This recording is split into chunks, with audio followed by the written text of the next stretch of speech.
Il est 7 heures du matin sur les berges du fleuve Maroni, à la frontière entre la Guyane et le Suriname.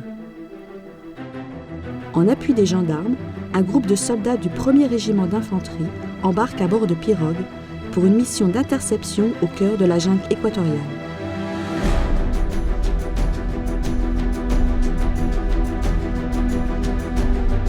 La mission est intégrée à l'opération Harpie, du nom du rapace qui chasse ses proies à l'affût dans la canopée. Ce dispositif permanent, placé sous l'autorité du préfet, a pour but de démanteler tous les systèmes d'extraction illégale de l'or dans le département.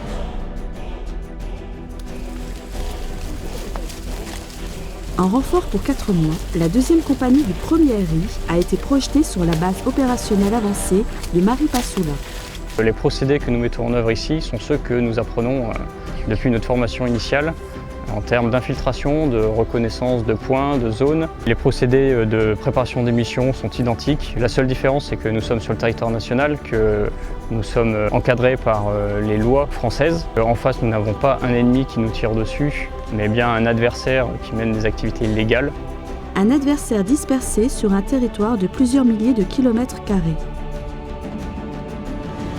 En coordination avec la gendarmerie, les forces armées guyanaises sont chargées, sur terre et sur le fleuve, de surveiller les flux logistiques et d'asphyxier les zones d'orpaillage clandestins. Ces missions intègrent toujours un OPJ. L'officier de police judiciaire est là pour légaliser toute action des forces armées et de la gendarmerie et établir un PV à la suite, un PV de saisie ou de destruction ou d'interpellation.